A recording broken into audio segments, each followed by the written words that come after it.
ఓవైసీ వారు కూడా ఒక దశలో అంటే ఎజెండా పొద్దున షార్ట్ డిస్కషన్ ఎజెండా ఉంటే 10 గంటలకు 11 గంటలకు షార్ట్ డిస్కషన్ ఉంటే అదే రోజు పొద్దున 4 గంటలకు 5 గంటలకు మాకు ఎజెండా పంపించడం.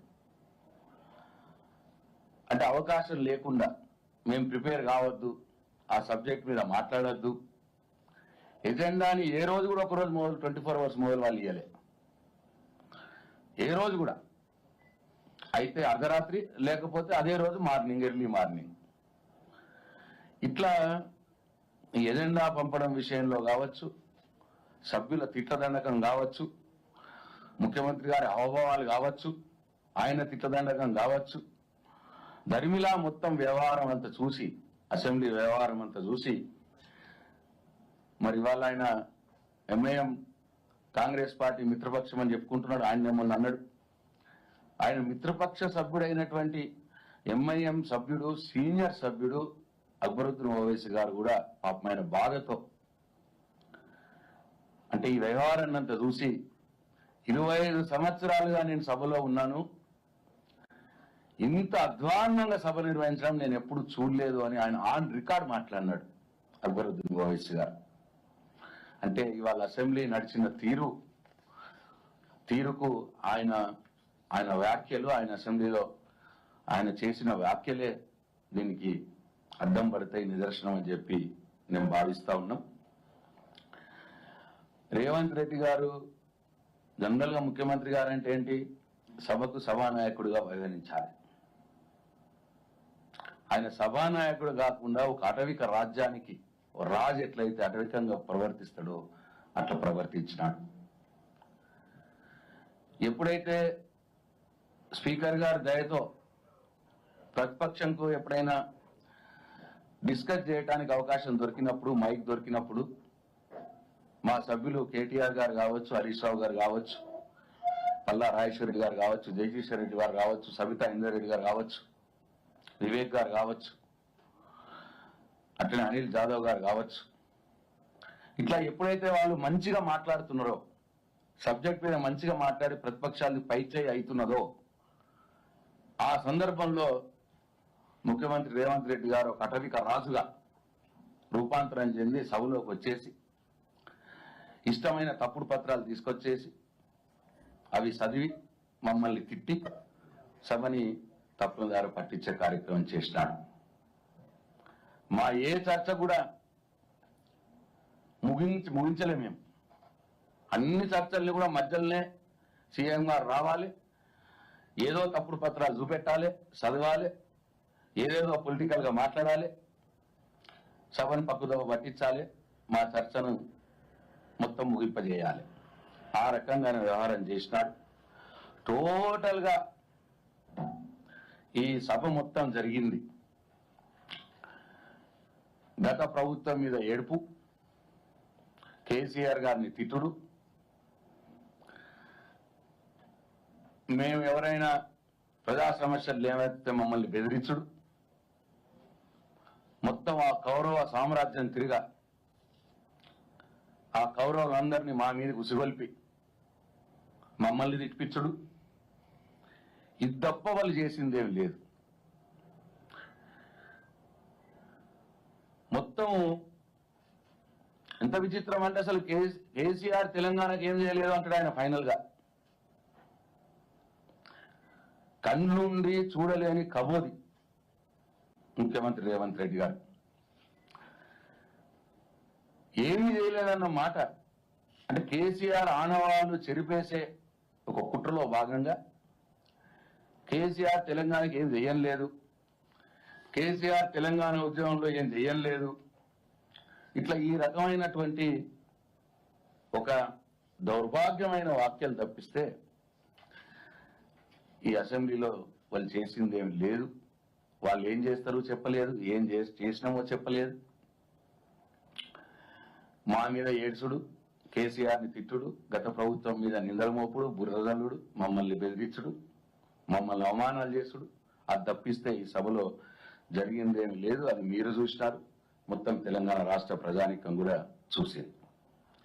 ఇకపోతే ముఖ్యంగా మేము కాన్సన్ట్రేట్ చేసింది ఎందుకంటే శాసనసభ అనేది ప్రజల యొక్క ఆకాంక్షలని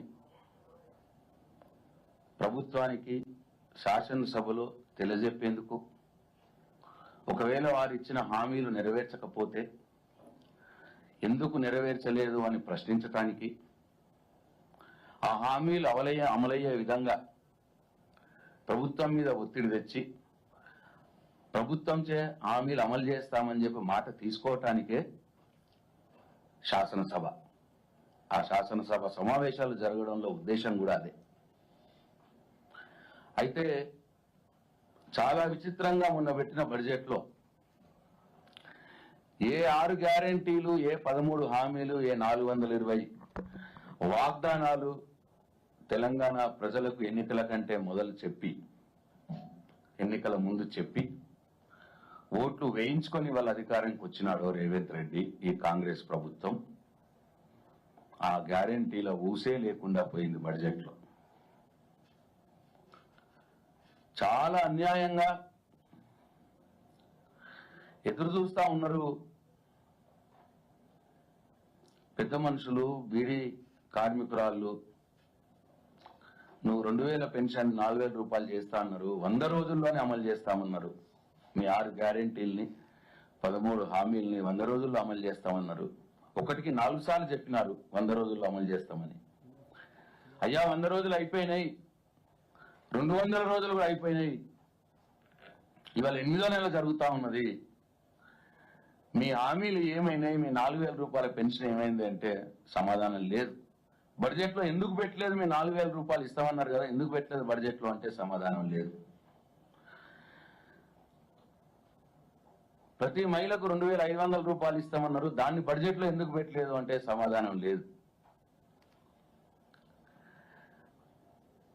ఉద్యోగికి భరోసా కార్డు ఇస్తామన్నారు,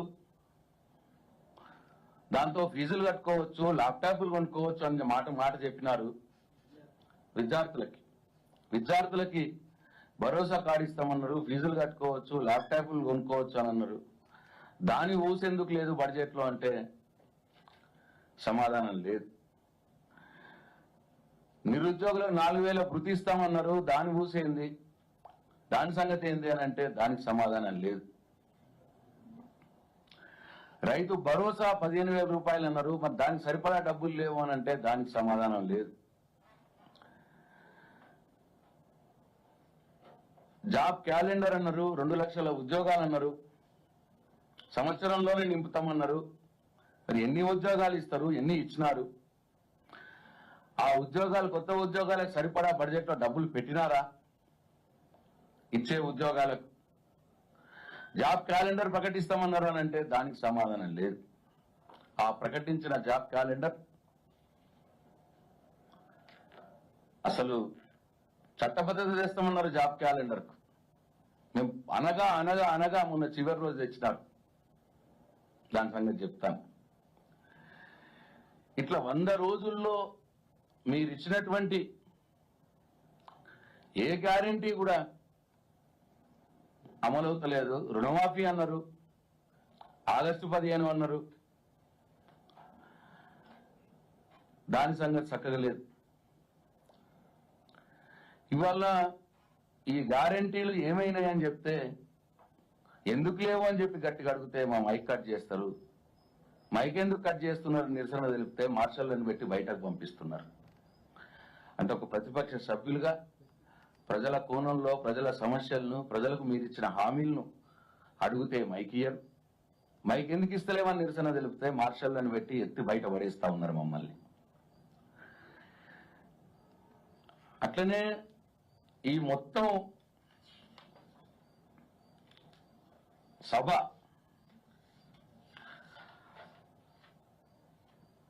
అసెంబ్లీ సాక్షిగా అబద్ధాలు ఆడినారు. అసెంబ్లీ సాక్షిగా చిల్లర వేషాలు వేసినారు.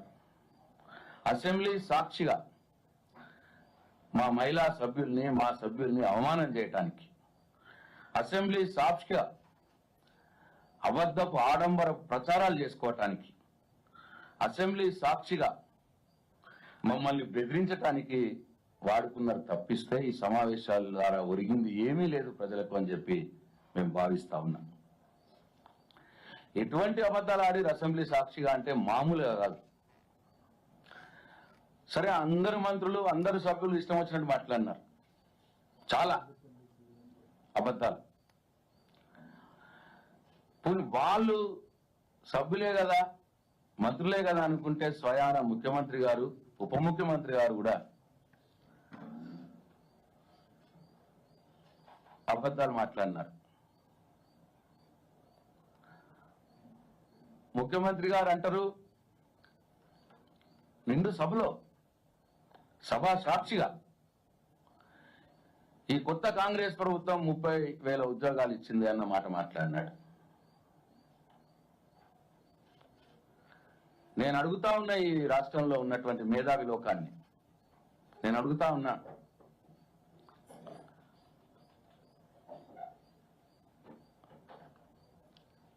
ఎక్కడైనా ఏ దేశంలో అయినా ఏ రాష్ట్రంలో అయినా నోటిఫికేషన్ ఇవ్వకుండా ఉద్యోగాలు భర్తీ చేస్తారా?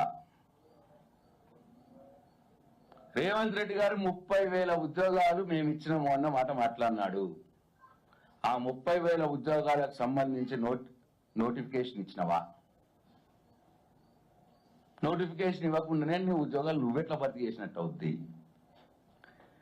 అసలు ఒక్క నోటిఫికేషన్ ఇవ్వకుండానే 30,000 ఉద్యోగాలు మేము భర్తీ చేసినామన్న అబద్ధం. అంటే పోయిన ప్రభుత్వంలో నోటిఫికేషన్లు ఇచ్చి రాత పరీక్ష పెట్టి దాని ఫలితాలు తయారు చేసి రెడీ పెడితే, సెలక్షన్ చేసి కూడా రెడీ పెడితే, అంటే పోయిన ప్రభుత్వంలోనే ఖాళీలు గుర్తించి నోటిఫికేషన్ ఇచ్చి రాత పరీక్ష పెట్టి ఫలితాలు చేసి అభ్యర్థుల్ని మొత్తం ఎన్నిక చేసి రెడీ పెట్టి మేము ఎలక్షన్ కోడ్ కారణంగా ఆ లిస్టు బయటకు వెయ్యకపోతే ఆ లిస్టును మేము రెడీ చేసిన లిస్టును తీసుకొచ్చి బయట ఆ లిస్టు చదివి ఉద్యోగాలు ఇష్టమన్నంత అబద్ధం మాట్లాడుతున్నారు రేవంత్ రెడ్డి అసెంబ్లీ సాక్షిగా ఒక ముఖ్యమంత్రిగా. ఇంతకంటే ఒక అబద్ధం ఇంకా ఎక్కువ ఉంటుందా ఏదన్నా?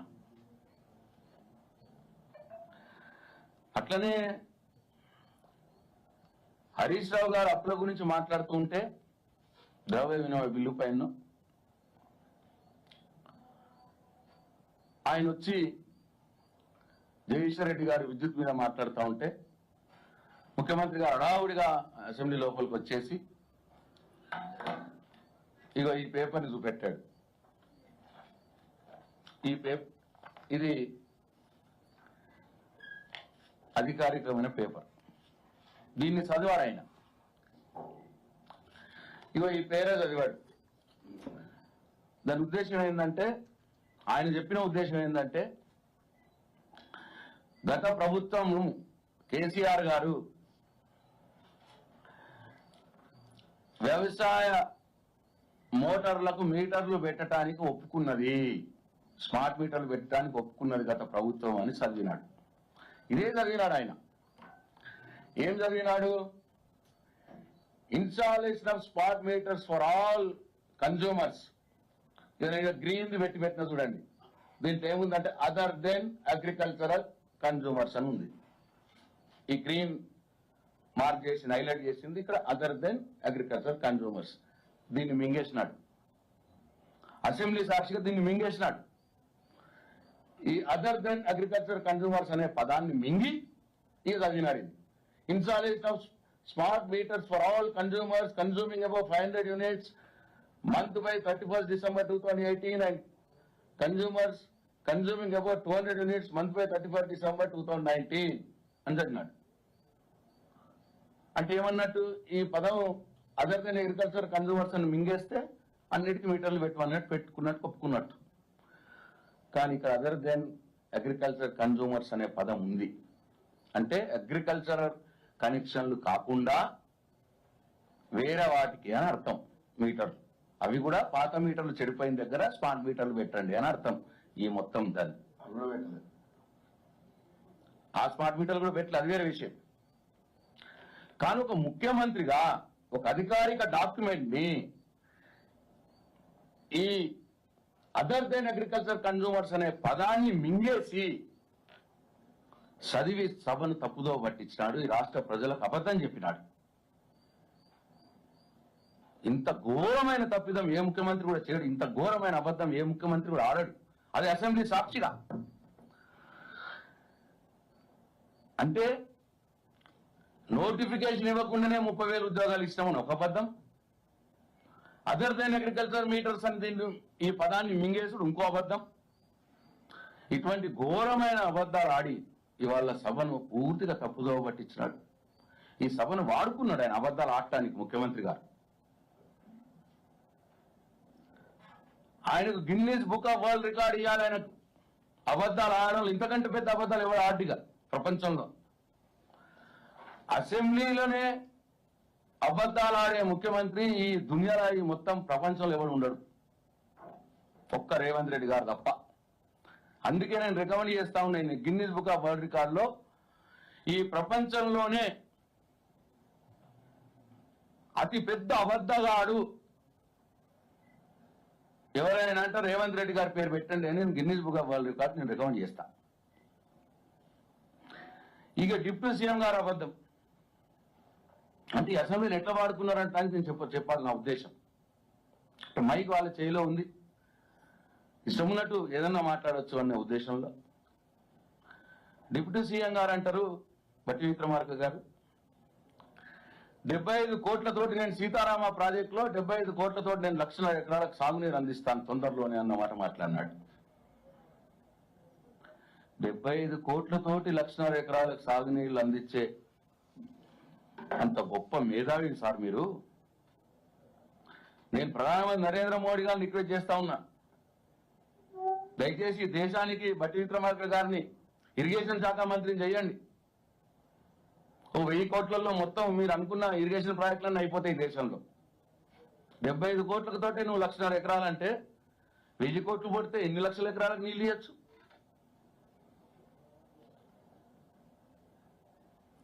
నోబెల్ ప్రైజ్ ఇవ్వాలి బట్టి విక్రమార్క గారికి, నాకు ఫ్రెండ్. బట్ ఏం చేయము, ముఖ్యమంత్రి గారి సవాసంతో డిప్యూటీ ముఖ్యమంత్రి గారికి కూడా ఉప ముఖ్యమంత్రి గారికి కూడా అబద్ధాలు అలవాటైపోతా ఉన్నాయి. 75 కోట్లతోటే 1,00,000 ఎకరాలకు సాగునీరు ఇచ్చేంత గొప్ప అబద్ధాన్ని ఆడిన, అసెంబ్లీ సాక్షిగా గొప్ప అబద్ధాన్ని ఆడినటువంటి బట్టి విక్రమ గారికి నోబెల్ ప్రైజ్ ఇవ్వాలని చెప్పి నేను రికమెండ్ చేస్తా ఉన్నాను. అట్లనే నరేంద్ర మోడీ గారికి కూడా నరేంద్ర మోడీ గారికి కూడా నేను సూచన చేస్తా ఉన్నాను. మా ఉప ముఖ్యమంత్రి గారిని మీరు కేంద్రంలో ఇరిగేషన్ శాఖ మంత్రిగా తీసుకుంటే ఈ భారతదేశంలో 1000-2000 కోట్లతోటే మొత్తం మీరు అనుకునే ఈ నదుల అనుసంధానం 1 కోటి ఎకరాలకు సాగునీరు ఇచ్చేయచ్చు బట్టి గారిని తీసుకుంటే.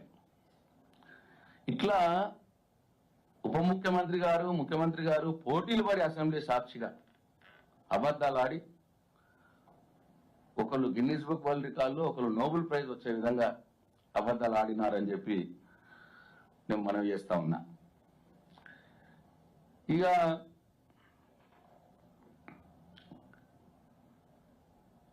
ఇంకా కొందరు సభ్యులు ముఖ్యమంత్రి గారితో సహా చిల్లర వేషాలు వేయడానికి అసెంబ్లీని వాడుకున్నారు.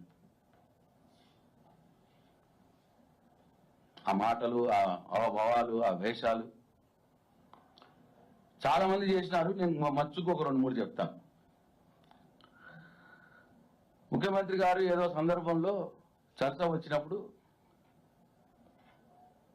ఆయనకు ఆఫ్ కావాలి, ఇంకా ఆయనకు ఏదో ఫుల్ కావాలి అని చెప్పి నేను చెప్పలేను ఆ మాట. ఆయన ఎట్లా చేసినారో చూడండి ఒక్కసారి, అసెంబ్లీని ఎట్లా వాడుకున్నారో.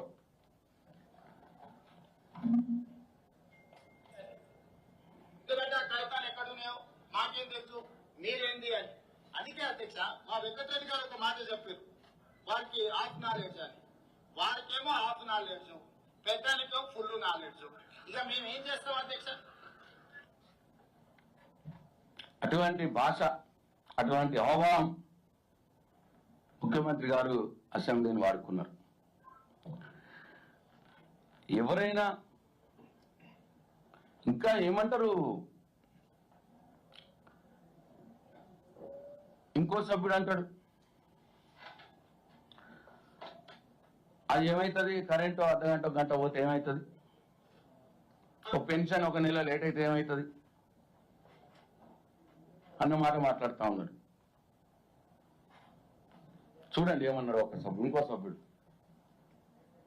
గౌరవ ప్రతిపక్ష సభ్యులకు గంట విద్యుత్ శక్తి పోయింది, అర్ధ గంట కరెంటు కట్ అయింది, ఇంకెవరికి ఒక రోజు పెన్షన్ రాలేదు. ఇవో అధ్యక్ష మన సమాజాన్ని ముందుకు తీసుకుపోయే అంశాలు. ఎలక్ట్రిసిటీ రావాల్సిందే, కానీ ఒక అర్ధ గంట ఎలక్ట్రిసిటీ అధ్యక్ష. అర్ధ గంట కరెంటు పోతే ఏమైనా కొంపలు మునుగుతాయా? ఒక నెల పెన్షన్ లేట్ వస్తే కొంపలు మునుగుతాయా అన్న ఒక మాటలు అంతా అటువంటి నీచ స్థాయికి దిగజారి ఒక సభ్యులు, శాసనసభ్యులు మాట్లాడుకునేందుకు ఈ శాసనసభను వాడుకున్నారు. అర్ధ గంట కరెంటు పోతే ఏమైందో మొన్న గవర్నమెంట్ ఆసుపత్రిలో చూసినారు. ఒక దగ్గర అట్లనే నీవు పెన్షన్ ఇస్తే గాని 2 ముద్దలు దిగని పేదవారికి తెలుస్తుంది. ఒక నెల పెన్షన్ రాకపోతే మీ పెన్షన్ తోటి ఆధారపడేటువంటి పేదలు ఎంత ఇబ్బంది పడతారు ఒక నెల పెన్షన్ రాకపోతే అన్నది పేదవారికి తెలుస్తుంది, మీలాంటి వాళ్ళకి తెలియదు. ఎందుకంటే మీరు ఇచ్చింది 200 రూపాయలే, మీకు దాని విలువ తెలియదు. పేదవారి ఆకలి విలువ తెలిసిన కేసీఆర్ 2000 రూపాయలు చేసినాడు పెన్షన్. మీరు ఇంకా 200 ఉన్నదనుకుంటున్నారేమో. ఏమైతుందో నెల రాకపోతే అన్నమాట మాట్లాడుతున్నారు. ఒక పేదవాడి ఆకలిని హేళన చేసే విధంగా మాట్లాడేందుకు ఇవాళ ఈ అసెంబ్లీని వాడుకుంటున్నారు. అట్లనే ఇంకా ఆయన అంటాడు, ఆయన ఏమంటాడో చూడండి. ఇంకో సభ్యుడు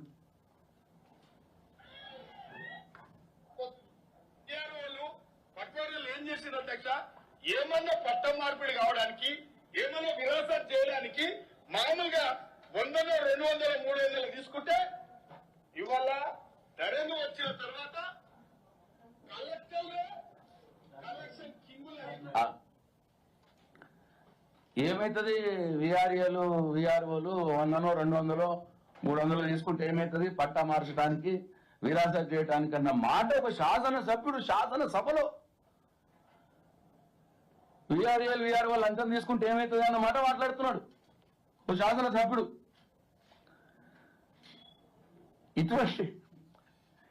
ఇటువంటి ఒక నీచ స్థాయి, అధమ స్థాయి వేషాలు, మాటలు, అవవాలు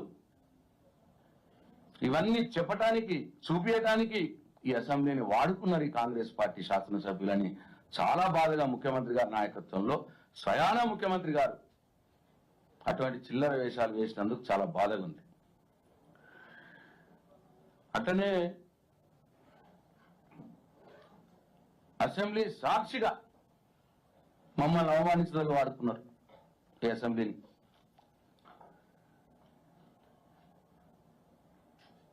కేటీఆర్ గారు మంచి డిస్కషన్ లో బాగా మంచి డిస్కషన్ చేస్తా ఉంటే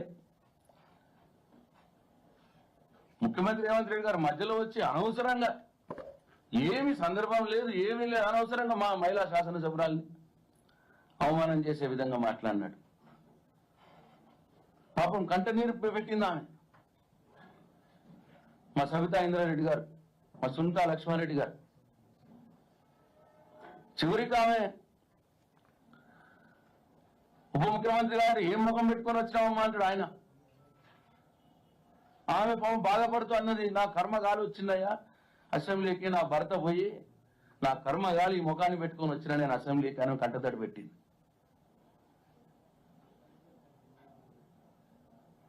ఇట్లా మహిళా శాసన సభ్యుల్ని అవమానపరిచి 4.5 గంటలు మా ముగ్గురు మహిళా శాసన సభ్యులు నిలబడి ఒక 2 నిమిషాలు మైక్ ఇవ్వండి అని చెప్తే అసలు మైకే ఇవ్వకుండా వారికి అసెంబ్లీ చరిత్రలో ఎప్పుడు ఇట్లా జరగలే. సభ్యుడి యొక్క హక్కు. ఒక 2 నిమిషాలు 3 నిమిషాలు రిక్వెస్ట్ చేస్తేనే ఇచ్చేస్తారు ఒక 2 నిమిషాలు మాట్లాడటానికి. 4.5 గంటలు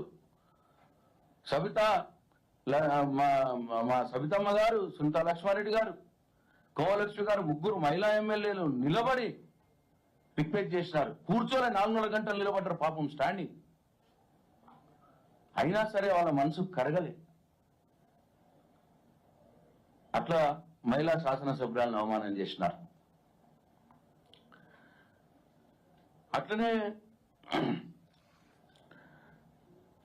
మా ముఖ్యమంత్రి గారు అంటాడు, ఆయన కోమటిరెడ్డి గారిని ఒకసారి స్పీకర్ గారు కోమటిరెడ్డి గారికి ఇవ్వండి, నాది అయిపోయింది తిట్టుడికి, ఆయన తిడతాడు అని చెప్పి ఇప్పించినాడు. మధ్యలో అనవసరంగా ఆయనకు మైక్ ఇప్పించి కోమటిరెడ్డి గారిని మా జగదీశ్వర్ రెడ్డి గారి మీద తిట్టిపించినాడు పర్సనల్ గా.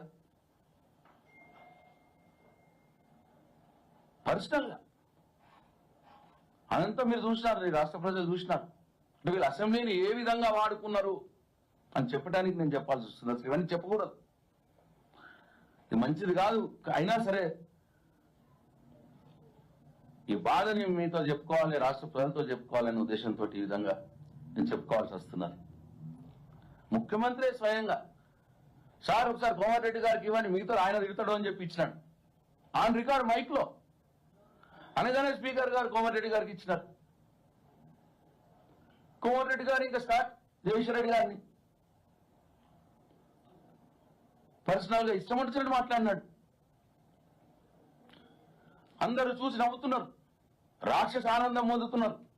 జగదీశ్వర్ రెడ్డి గారిని కోమటిరెడ్డి వెంకటరెడ్డి గారు తిడుతుంటే రాక్షస ఆనందం.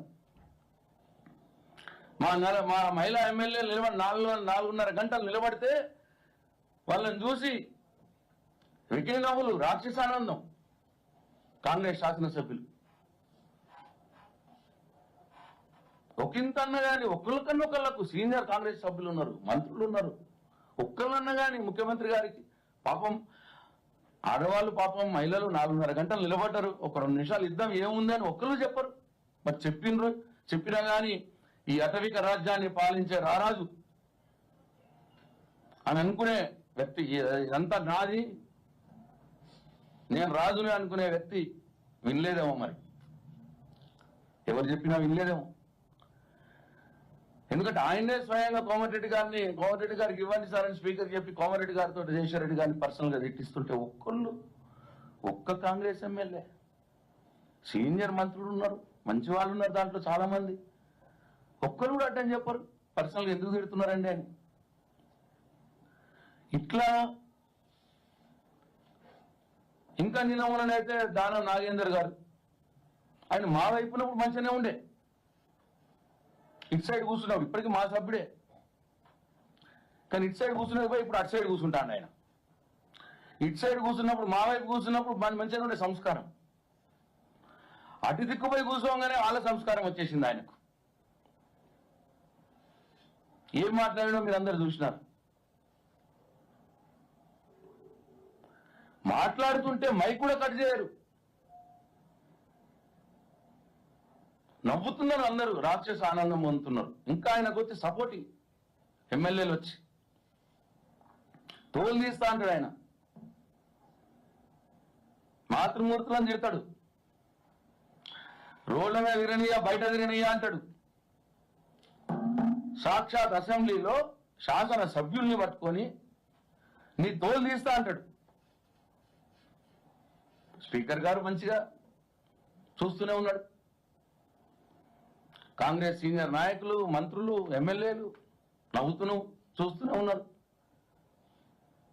అంటే ఇట్లా క్రూరాది క్రూరంగా మమ్మల్ని అవమానించటానికి, మమ్మల్ని బాధ పెట్టడానికి ఈ అసెంబ్లీని వాడుకున్నారని చెప్పడానికి నేను ఈ 2-3 సంఘటనలు చెప్పిన. ఈ అవమానాలే కాదు, బెదిరింపులు కూడా. దానం నాగేందర్ గారు బెదిరింపులు చూసినారు.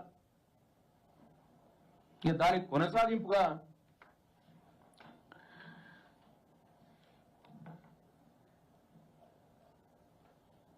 స్వయాన ముఖ్యమంత్రి గారు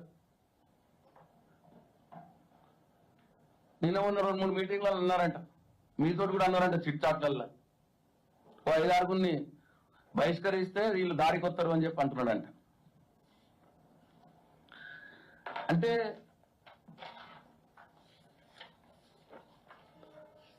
బహిష్కరిస్తే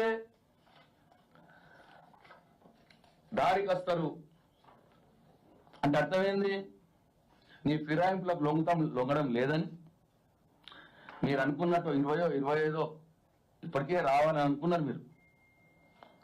మా వాళ్ళు ఎవరు రావట్లేదు, రాకపోతే బెదిరిద్దామని, బెదిరించి లొంగ తీసుకుందామని. ఎవరైనా ముఖ్యమంత్రి ఒక 5-6 బహిష్కరిస్తామన్న మాట మీటింగ్లలో మాట్లాడతారా? బహిష్కరిస్తే దారికి వస్తారు అంటాడంట. మేమేం తప్పు చేసినామని మేమన్నా తోలుదిస్తామన్నామా? మేము బయట తిరగనీయమన్నామా? మేమన్నా పేగులు మెడలేసుకుంటామన్నామా? మేమన్నా గుడ్లతో గోళీలాడతామన్నామా? మేమన్నా లాగుల తొండలేస్తామన్నామా? మేము ఏమన్నామని మమ్మల్ని బహిష్కరిస్తారండి? అన్ను మీరు, బహిష్కరణలు మాక. అందుకే అన్న ఒక అటవిక రాజులాగా ప్రవర్తిస్తున్నాడు ఈ ముఖ్యమంత్రి అని. ఇక ఇంకా దేనికి వాడుతున్నాడు ఇల్లు? అన్ని ఆడంబరపు అబద్ధ ప్రచారాలు. ఈ అసెంబ్లీని వాడుకున్న ఒకటి సబ్జెక్ట్ చూసుకుంటే, అసెంబ్లీ సాక్షిగా వాళ్ళు వేసింది అన్ని కూడా ఆడంబరపు అబద్ధ ప్రచారాలు. ఏంటి? రైతు రుణమాఫీ అన్నారు, బ్రహ్మాండమైన ప్రచారం. అటు పత్రికల్లో వేసుకున్నారు, ఇక అసెంబ్లీ సెషన్స్ లో కూడా మీకు చిట్ చాట్లల్లా ఇక ఒక పెద్ద సినిమా. ఇక రిలీజ్ కాకుండా వాళ్ళు దాన్ని ఏమో టీజర్లు అంటారు కదా, ఆ టీజర్లను వదిలిరన్నట్టుగా అంత చేస్తాం, అట్టా ఇట్టా. ఈ ప్రపంచంలోనే అతిపెద్ద గవర్నమెంట్ స్కీము, ఈ ప్రపంచ రైతులందరికీ కూడా ఒక పెద్ద మోడల్. ఏదో దాన్ని ఒక అభూత, ఒక ఘనకార్యంలాగా ప్రచారాలు చేసుకున్నారు. ఈ అసెంబ్లీ వేదికనే దాన్ని వాడుకున్నారు. వాడుకొని చివరికి ఏందయ్యానంటే కొండందల్వి ఎలకన పట్టినట్టు 40,000 కోట్ల రుణమాఫీ ప్రపంచ చరిత్రలోనే ఎప్పుడు జరగదు ఇది అన్నారు. ఆ 40,000 నుంచి మళ్ళా 31,000 వచ్చారు. 31,000 అబ్బా చేస్తారు కదా అని అనుకుంటే ఒక 6,000 కోట్లతో చేసినారు. 11.5 లక్షల మంది రైతులకు 6,000 కోట్లతో తుస్సుమన్నది.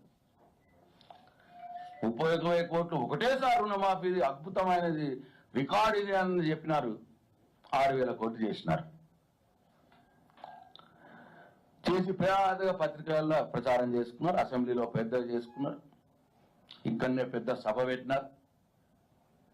ఏదో కనకారం చేసినట్టు ప్రచారం. దానికి అసెంబ్లీలో ఇక మైకులు వాళ్ళే మాట్లాడినట్టు ఒక 15 మందితో మాట్లాడిపించినారు. 31,000 కోట్లు చేస్తామన్నది 6,000 కోట్లు చేసి అసెంబ్లీలో ఒక రోజంతా మాట్లాడినారు. తర్వాత మళ్ళా బడ్జెట్ లో మేము చూస్తే ఏంది కథ అని ఆ 31 కోట్లు పోయి 31,000 కోట్ల బదులు బడ్జెట్ లో పెట్టింది 25,000 కోట్లు. అది కూడా చక్కగా పెట్టలే. 40 అన్నారు, మళ్ళా 31,000 కోట్లకు దిగిరు, పెట్టింది మళ్ళీ 25 కోట్లే బడ్జెట్. మళ్ళా సెకండ్ ఫేజ్ అన్నారు, మళ్ళా ఓ పెద్ద మీటింగు కథ, అసెంబ్లీని ఆపేసి అసెంబ్లీ ఆవరణలోనే సభ పెట్టి పెద్ద లాంచింగ్ ప్రోగ్రాం. మళ్ళా ఏంద్రా అని చూసినాం, చూస్తే మళ్ళీ 6,000 కోట్లు.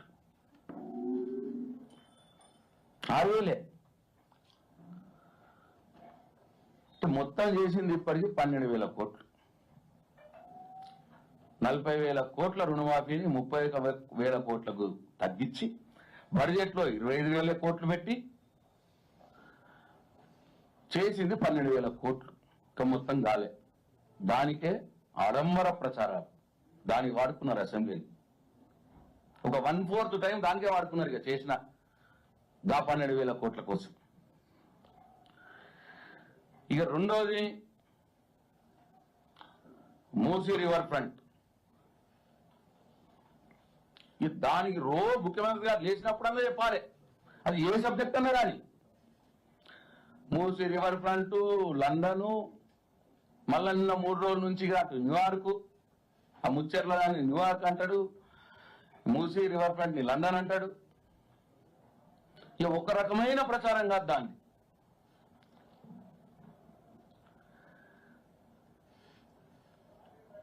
ఫస్ట్ 50,000 కోట్లు అన్నాడు. 50,000 కోట్ల నుంచి అసలు ప్రోగ్రామే స్టార్ట్ కాలే, దాని ఎస్టిమేట్ లేవు, డిపిఆర్ లేదు, ఏం లేదు. 50,000 కోట్లు అన్నారు. దాన్ని ఆయన 72,000 కోట్లకు పెంచారు. మాటల్లోనే పెంచేసారు. 50,000 కోట్లది 72,000 కోట్లు. మళ్ళా 72,000 కోట్ల నుంచి ఏమనుకున్నాడేమో రేవంత్ రెడ్డి గారు, దాంట్లో ఏం గిట్టుబాటు కాదనుకున్నాడు ఏందో మరి. 150,000 కోట్లకు పెంచేసినాడు.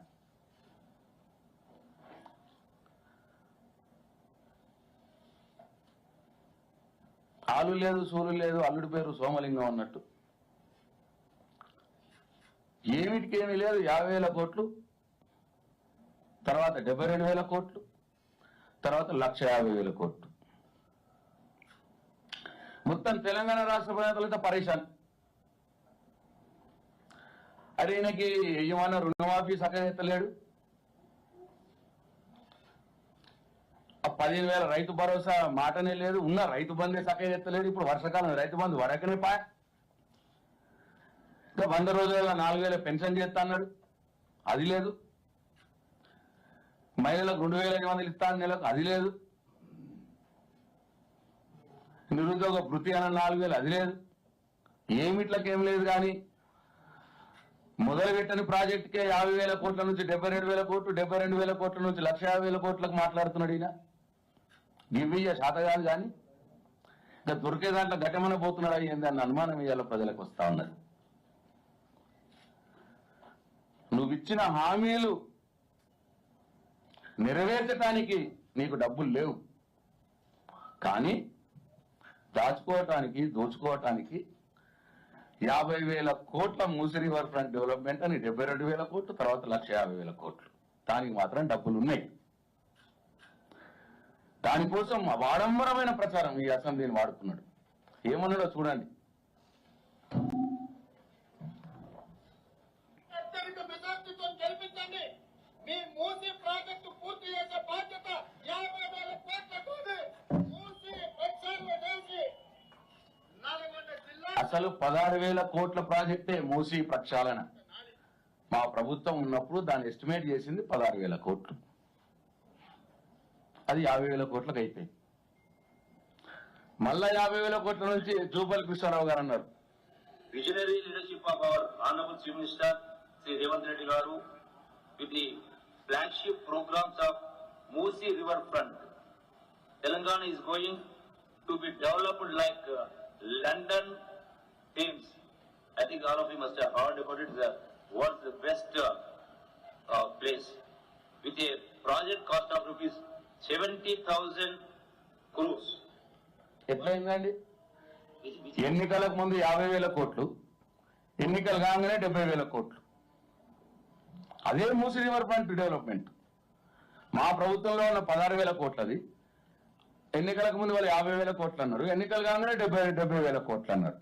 మళ్ళా అసెంబ్లీ సమావేశాలై కొద్ది దగ్గరికి రాగానే మళ్ళా ముఖ్యమంత్రి గారు ఏమన్నారో చూడవచ్చు. మూసీ పరివాహక అభివృద్ధి కోసం 5 ఏళ్లలో 1,50,000 కోట్ల రూపాయలతోని ప్రణాళికలు సిద్ధం చేసి తొందరలోనే పనులు ప్రారంభించబోతున్నామని చెప్పి మీ అందరూ ఏమన్నాడండి? మూసి పరివాహక ప్రాంత అభివృద్ధి కోసం 1,50,000 కోట్లు, అంతే కదా ఆయన అన్నది. మరి ఇంతకుముందు జూపల్లి కృష్ణారావు గారు సేమ్ మూసి రివర్ ఫ్రంట్ డెవలప్మెంట్ ప్రాజెక్ట్ 70,000 కోట్లు, ఈయన 1,50,000 కోట్లు.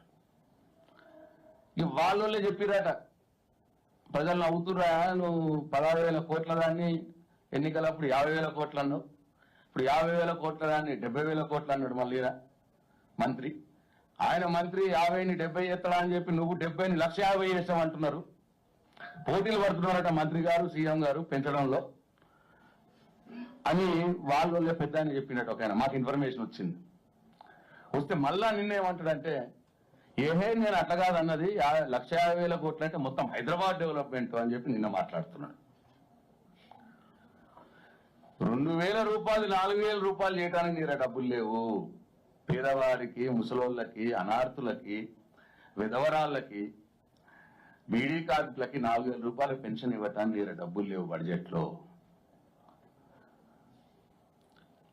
అండలేని ఆడ మహిళలకి నువ్వు ఇస్తాను 2,500 రూపాయలు నెలకు నీ దగ్గర డబ్బులు లేవు బడ్జెట్ లో. నిరుద్యోగులకు నువ్వు ఇస్తా అన్న జాబ్ 4,000 రూపాయల నిరుద్యోగ వృత్తికి డబ్బులు లేవు నీ బడ్జెట్ లో. విద్యార్థులకు ట్యూషన్ ఫీజులు కట్టుకోవడానికి, ల్యాప్టాప్లు కొనుక్కోవడానికి నువ్వు ఇస్తున్న జాబ్ కార్డు, నువ్వు ఇస్తున్న గ్యారంటీ కార్డు, భరోసా కార్డు విద్యార్థులకు ఇస్తాను. ఆ కార్డు 5 లక్షల రూపాయల కార్డు ఎంతో ఇస్తాను, దానికి డబ్బులు లేవు. రైతులకు రైతు భరోసా ఇవ్వటానికి నీ దగ్గర డబ్బులు లేవు బడ్జెట్ లో.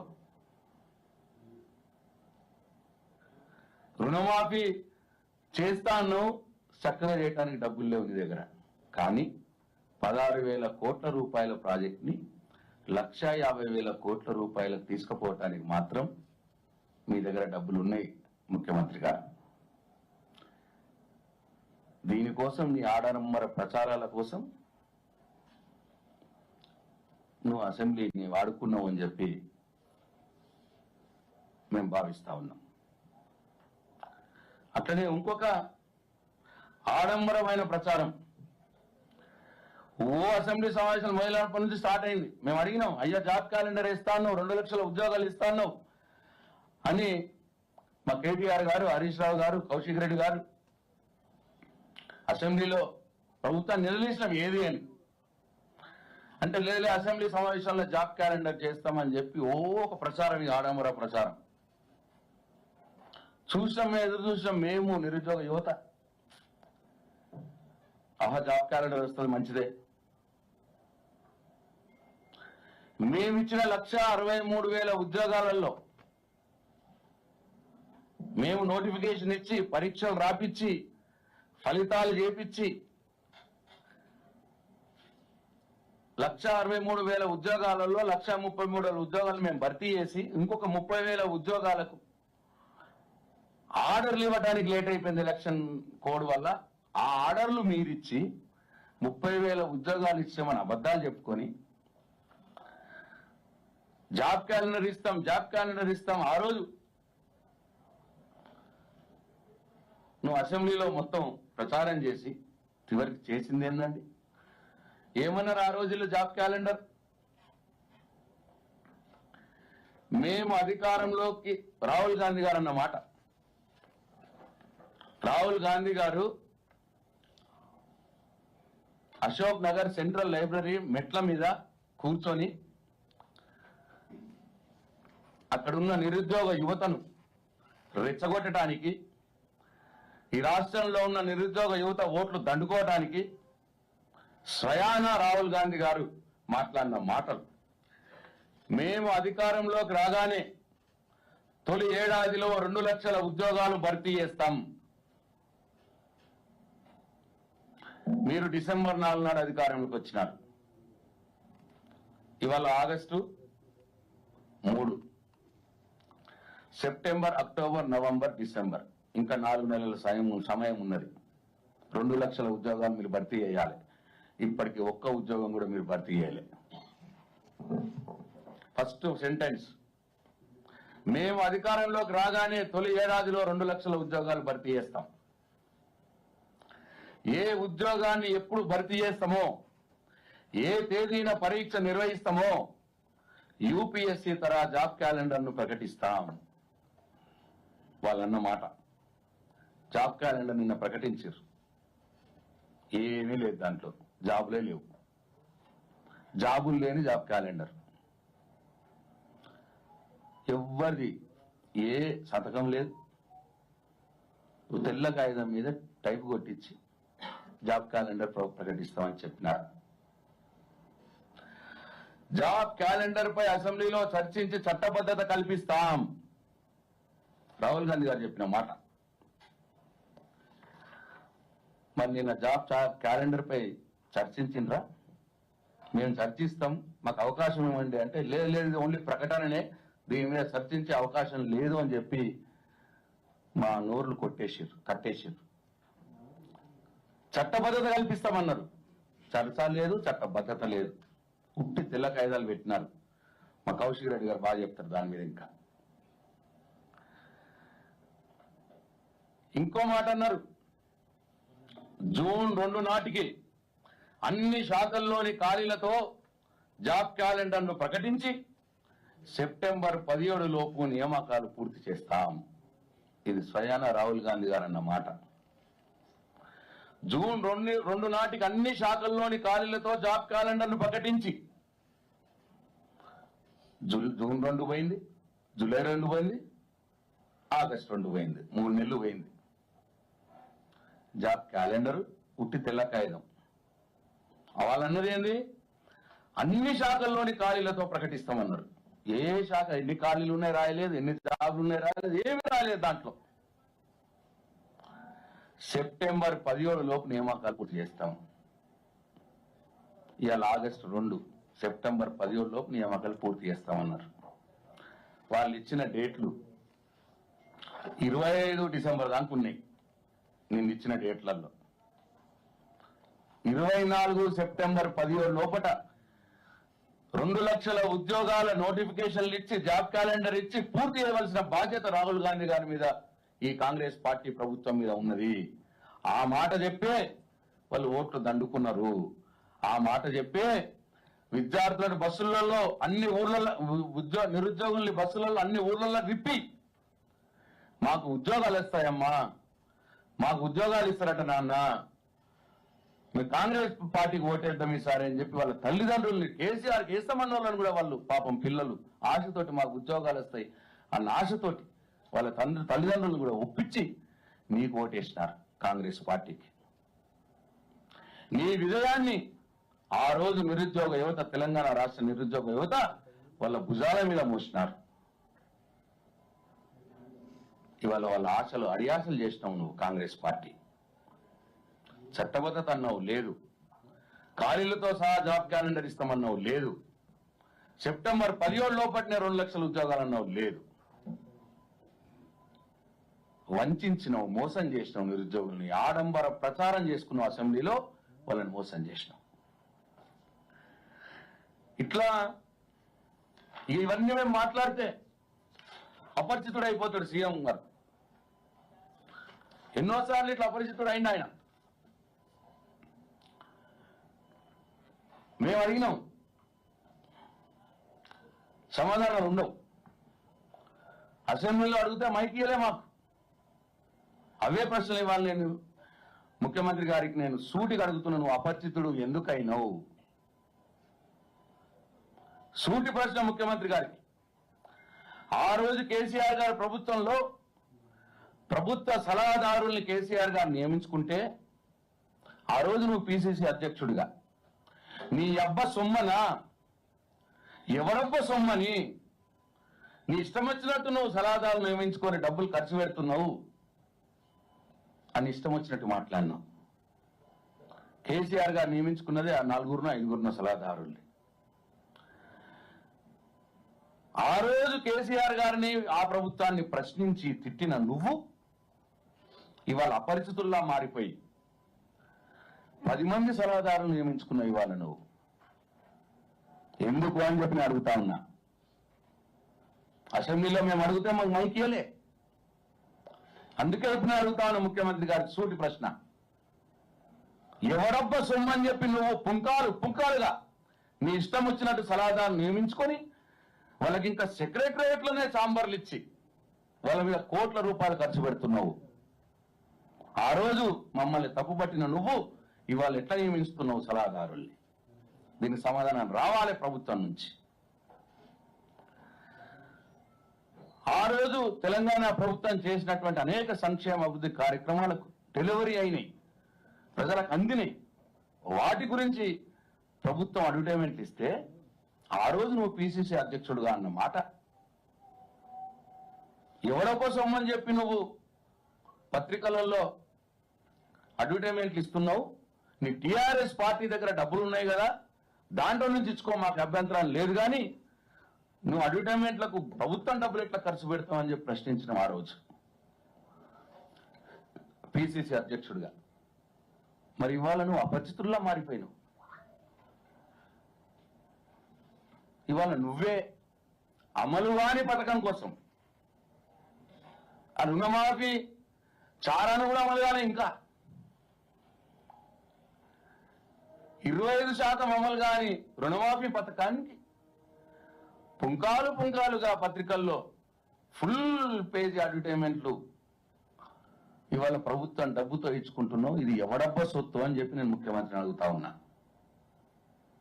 నీ కాంగ్రెస్ పార్టీ నిధులతో ఇచ్చుకో, ప్రచారం చేసుకో, మాకేం అభ్యంతరం లేదు. మేము ప్రజలకు అందిన పథకాల గురించి మేము ఆ రోజు చెప్తేనే నువ్వు మమ్మల్ని ప్రశ్నించినావు. ఇవాళ ప్రజలకు ఇంకా అందనే లేదు.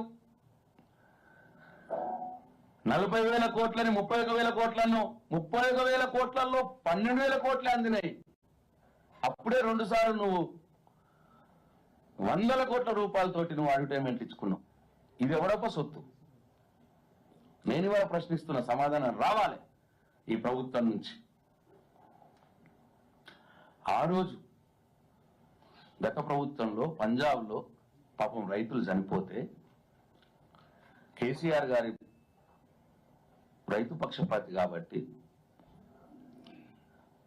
సహృదయంతో వాళ్ళకు కొంత మేలు చేసినారు.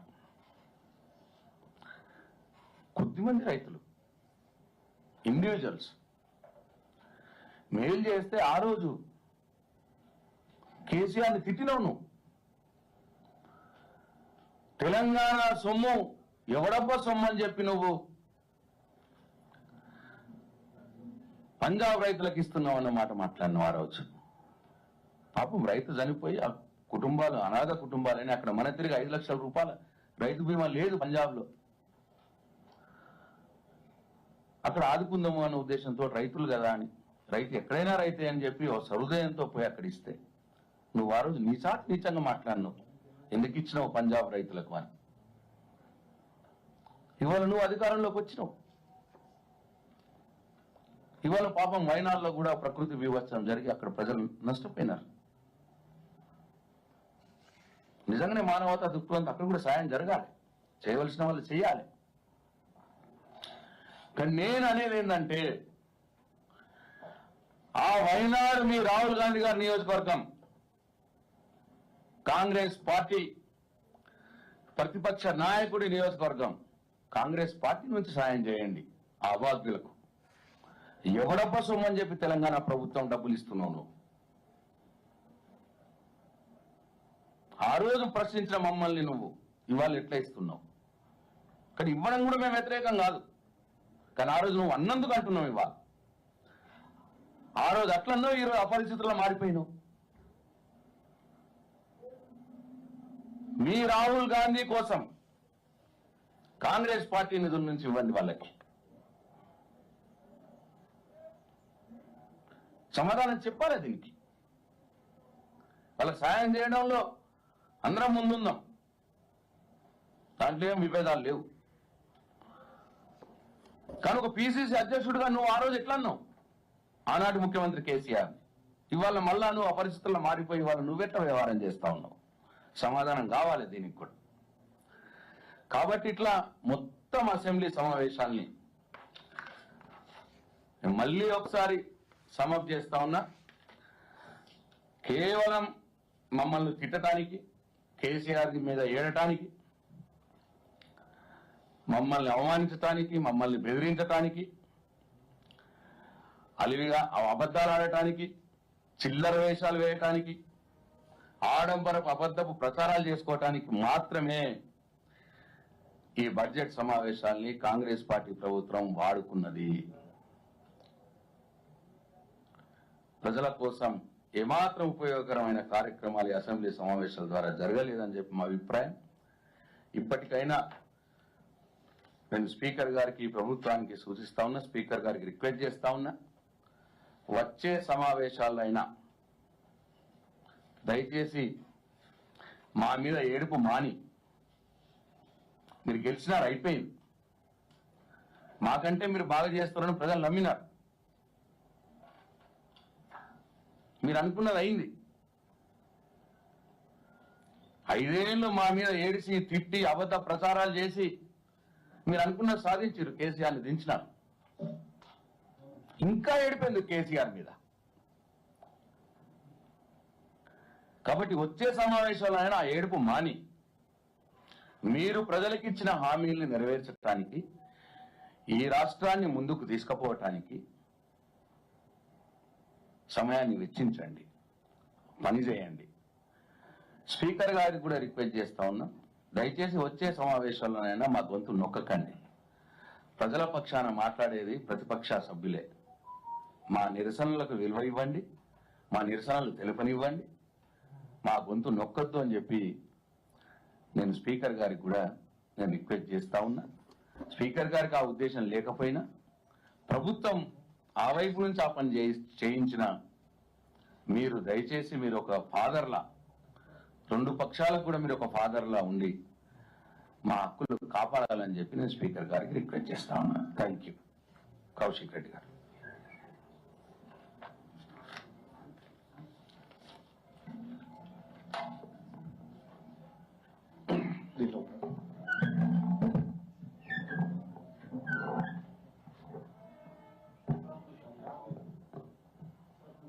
నేనా?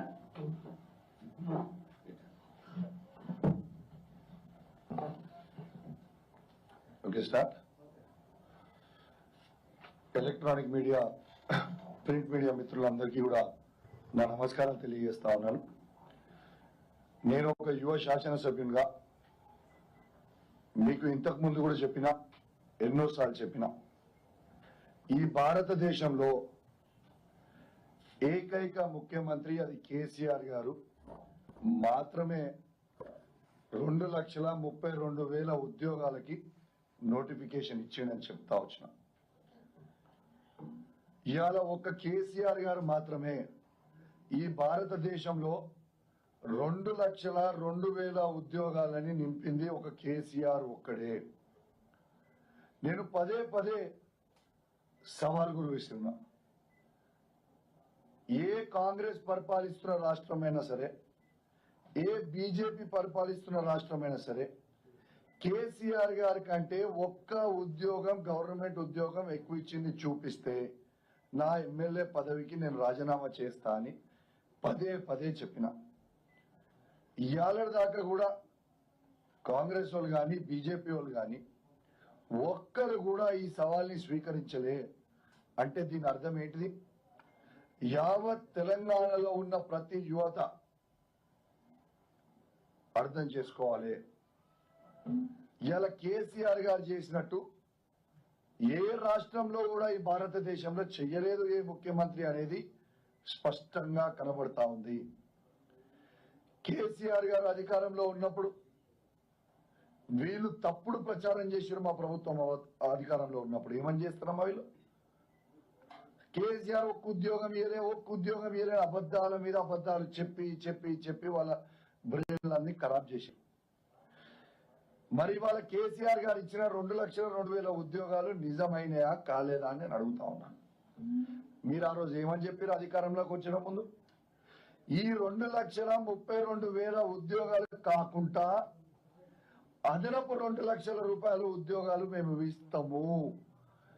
డిసెంబర్ 2024 వరకు 2 లక్షలు నింపుతామన్నారు. కనీసం ఒక్క ఉద్యోగం అన్నా మీరు నింపినరా? ఇవాళ కేసీఆర్ గారు 2,02,000 ఉద్యోగాలు గవర్నమెంట్ ఉద్యోగాలతో పాటు కేటీఆర్ గారి నాయకత్వంలో సుమారు 10 లక్షల ప్రైవేట్ ఉద్యోగాలు కూడా కేసీఆర్ గారు కల్పించింది. ఒక్కసారి మీ అందరికీ కూడా గుర్తు చేస్తా ఉన్నాను. That is KCR. మీరు కేసీఆర్ గారిని విమర్శించే కంటే ముందు అసలు మీరేం చేస్తున్నారు, మీరు పరిపాలిస్తున్న రాష్ట్రాలలో ఏం చేస్తున్నారు అనేది చూపిస్తారా? ఒక ప్రాక్టికల్ గా చర్చ పెట్టండి. మేము అధికారం ఉన్నాము, మందబల్లం మా దగ్గర ఉన్నది, మేము ఏది పడితే మాట్లాడతాం, మేము ప్రతిపక్షాలకి మైక్యం, మా ఇష్టం ఉన్నట్టు మాట్లాడతాం అంటే కలవదు. ఒక్కసారి ఎంత చెండాలంగా అంటే ఈ ముఖ్యమంత్రి రేవంత్ రెడ్డి గారికి సిగ్గు శరము లజ్జ లేకుండా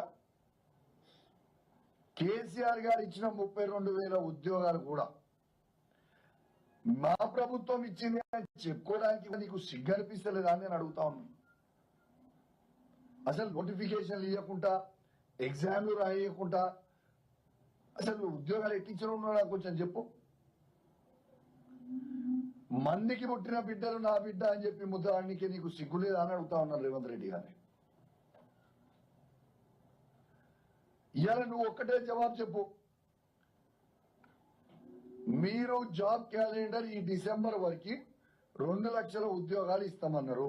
ఇప్పుడు August, September, October, November, December 4 నెలలే ఉన్నాయి. మీ జాబ్ క్యాలెండర్ ఏది? ఎప్పుడు ఎగ్జామ్లు పెడతావు, ఎప్పుడు నోటిఫికేషన్లు ఇస్తావు, ఎప్పుడు ఇస్తావు? మీరు మొన్న కూడా నిరుద్యోగులకు ఏమని చెప్పారు? మేము ఇస్తామని చెప్పి ఇగోండి నిన్న అసెంబ్లీలో బట్టి విక్రమార్క గారు జాబ్ క్యాలెండర్ అని ఒకటి రిలీజ్ చేసింది. రిలీజ్ చేసి స్టేట్మెంట్ అని రిలీజ్ చేస్తూ ఏ ఒక్క పేజ్లన్నా ఎన్ని ఉద్యోగాలు ఉన్నాయని రాసిండ్రా? ఏ ఒక్క డిపార్ట్మెంట్ అయినా ఎన్ని ఉద్యోగాలు, ఎన్ని వేకెన్సీస్ ఉన్నాయని రాసిండ్రా? రెండోది, అసలు ఇది ప్రవేశపెట్టేటప్పుడు దీంట్లో ఏ ఒక్క మంత్రి గారి సిగ్నేచరు, ఎడ్యుకేషన్ మంత్రి గారి సిగ్నేచరు, ముఖ్యమంత్రి గారి సిగ్నేచరు, కన్సర్న్ డిపార్ట్మెంట్ మంత్రి సిగ్నేచరు ఉన్నదా అండి? దీంట్లో ఒక తెల్ల కాగితం పేపర్ తీసుకొని వచ్చి దీన్ని చదివి దీని గురించి చర్చ చెప్పుర్రి అంటే చర్చ పెడదామంటే దీంట్లో చర్చ ఏం లేదు. స్టేట్మెంట్ ప్రకారం నేను చదివినా వెళ్ళిపోయినా అని చెప్పి చెప్తా ఉన్నాను మంత్రి గారు. ఇది ఒక్కసారి చూడండి.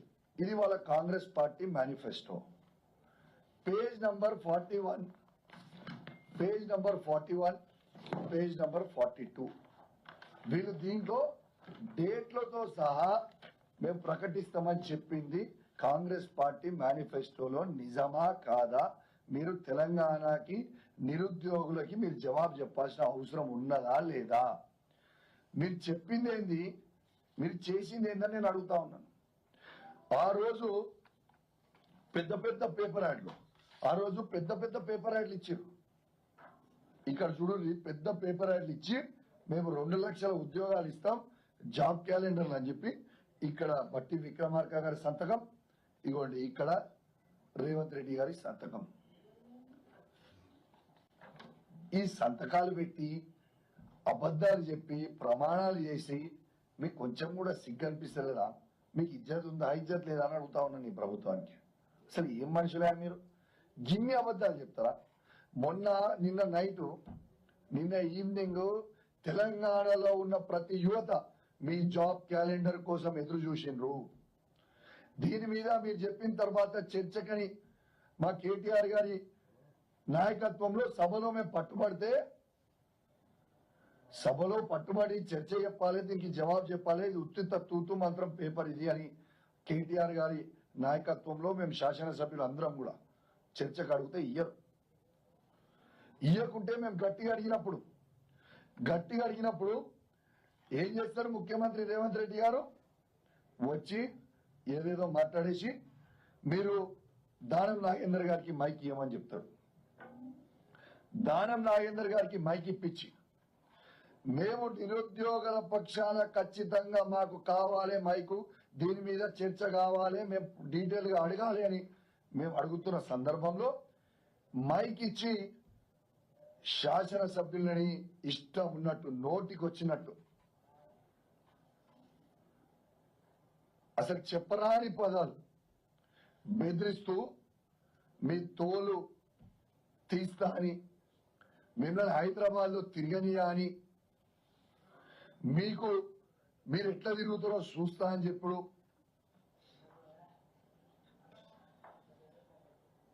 అమ్మ అని తిట్టడం, ఇది కరెక్ట్ సంస్కారమా అని నేను అడుగుతా ఉన్నాను. ఇది కరెక్ట్ పద్ధతా అని నేను అడుగుతా ఉన్నాను.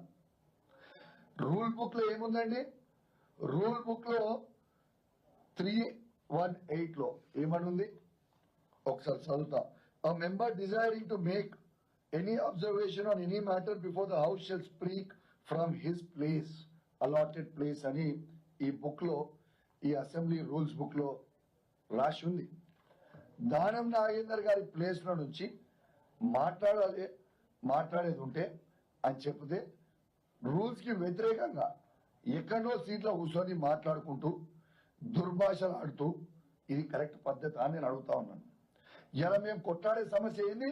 నిరుద్యోగుల కోసం మేము కొట్లాడుతుంటే యావత్ నిరుద్యోగులని మొత్తము ఇవాళ దానం నాగేందర్ గారు చెడ్డ మాటలు తిట్టింది కూడా యావత్ నిరుద్యోగులు ప్రతి ఒక్కరు కూడా అబ్జర్వ్ చేయాలని చెప్పి నేను విజ్ఞప్తి చేస్తా ఉన్నాను.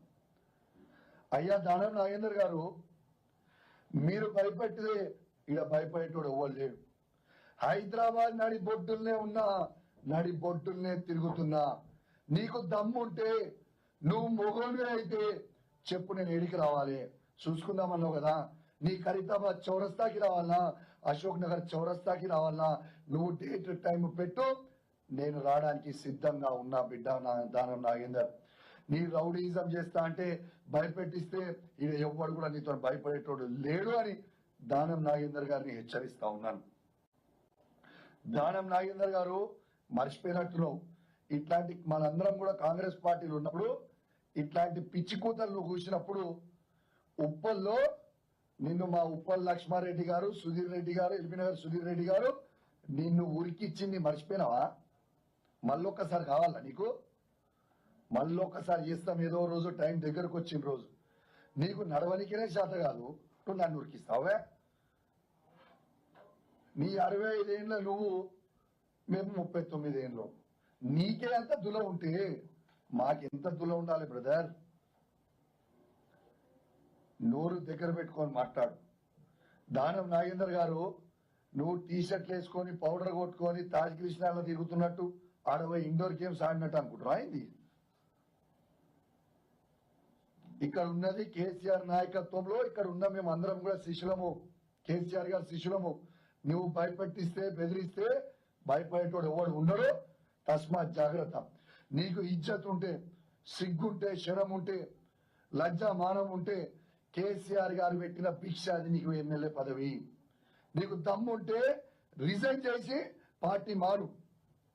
రిజైన్ చేసి పార్టీ మారి వేరే పార్టీ నుంచి వచ్చి గెలిచినాక మాట్లాడు. సిగ్గు లేకుండా మా బీఫామ్ మీద గెలిచి నువ్వు మాట్లాడుతున్నావు, ఇష్టం ఉన్నట్టు మాట్లాడుతున్నావు.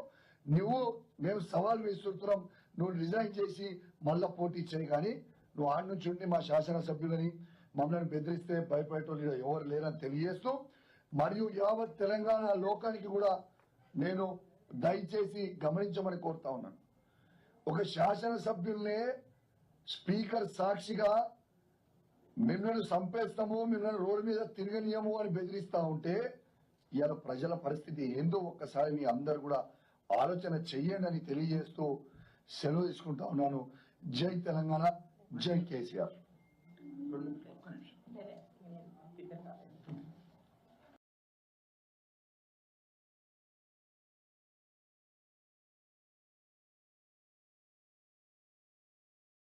కానీ లేకపోతే ఎంటర్టైన్మెంట్ కారిడార్స్ కానీ లేకపోతే డిస్నీ వరల్డ్ లాంటి అమ్యూజ్మెంట్ పార్క్స్ కానీ లేకపోతే మూసీ రివర్ మీద మనం ఫ్లైఓవర్స్ వేసి అక్కడ వ్యాపార చిన్న రోడ్ల మీద చేసుకున్న చిన్న వ్యాపారస్తులను కూడా అక్కడికి తరలించి వాళ్ళకి వ్యాపారం ఎట్లా చేయాలి, వీటన్నిటి కోసము మేము అందులో నిపుణులైన వ్యక్తుల కోసము సంస్థల కోసం చేస్తున్నాం అధ్యక్ష. మేము ఎప్పుడు చెప్పలే 80,000 పుస్తకాలు చదివినాం అంతా నాకు తెలుసు. మెదడు రంగరిచ్చి పిండి కడితే కాళేశ్వరం అయిందన్నారు. ఆ మెదడు రంగరిచ్చి కట్టి పిండి చేసి వెనక్కి తిరిగి చూసేవరకల్లా కుప్పగూలింది అధ్యక్ష. మేడిగడ్డ కాస్త మేడిపండు అయింది. అందుకే మేము 80,000 పుస్తకాలు చదివినామని అతి తెలివితేటలు ఈ ప్రభుత్వం ప్రదర్శించదలుచుకోలేదు. ఏ పని ఎవడు చేయాలనో వాడే చేయాలా. గాడిద పని గాడిదనే చేయాలి, కుక్క పని కుక్కనే చేయాలి. కుక్క పని గాడిద చేస్తే నడ్డిరిగిందని వెనకటికి తెలుసు కదా అధ్యక్ష మీకు. అట్లయితుంది, కాలు ఎరిగినట్టు నడ్డిరుగుతుంది అధ్యక్ష. అట్లాంటి తప్పులు మేము చేయదలుచుకోలేదు. నా ఉద్దేశం అది కాదు. నేను పరిపాలన అనుమతి ఇవ్వగలను, నాకేం కావాలనో చెప్పగలను యాజ్ ఎ స్టేట్ హెడ్. దాంట్లో ఎవరు ఉంటే ఇప్పుడు మనం ఇల్లు కట్టుకుంటే స్ట్రక్చరల్ ఇంజనీర్ స్ట్రక్చర్ ఇస్తాడు, సివిల్ ఇంజనీర్ సివిల్ ఇస్తాడు, అదర్ ఇంటీరియర్స్కు ఆర్కిటెక్ట్ ఇంటీరియర్ డిజైనర్ ఇంటీరియర్స్ ఇస్తాడు. ఏ పని ఆ పని చేస్తారు అధ్యక్ష, ఎవరి పని వాళ్ళు చేస్తారు. అట్లనే మూసీ రివర్ డెవలప్మెంట్ ఫ్రంట్కు 1,50,000 కోట్లు 1,50,000 కోట్లని తోకదగిన బల్లిలాగా దుంకులాడుతున్నాడు అధ్యక్ష. ఇంతవరకు అంచనాలే రాలే. నేనేం చెప్పినంటే రాబోయే 5 సంవత్సరాలలో ఈ హైదరాబాదు నగరాన్ని అభివృద్ధి చేయడానికి 1,50,000 కోట్ల రూపాయలతోని మేము అంచనాలను ప్రతిపాదిస్తున్నాము. నేను చెప్పిన 1,50,000 కోట్లలో అవుటర్ రీజనల్ రింగ్ రోడ్కే దాదాపుగా 35,000 కోట్లు అవుతాయి అధ్యక్ష. కేంద్ర ప్రభుత్వం ఒకవేళ ముందుకు వచ్చిస్తే 50% వాళ్ళు ఇస్తారు అధ్యక్ష. భూసేకరణ కూడా కేంద్ర ప్రభుత్వం 50% ఇస్తుంది అధ్యక్ష. రేడియల్ రోడ్స్ వేస్తే ఒక 15,000 కోట్లు అవుతుంది అధ్యక్ష. మెట్రో రైలు విస్తరించడానికి ఇప్పుడున్న 78 కిలోమీటర్ల మెట్రో విస్తరణ కోసం మనకి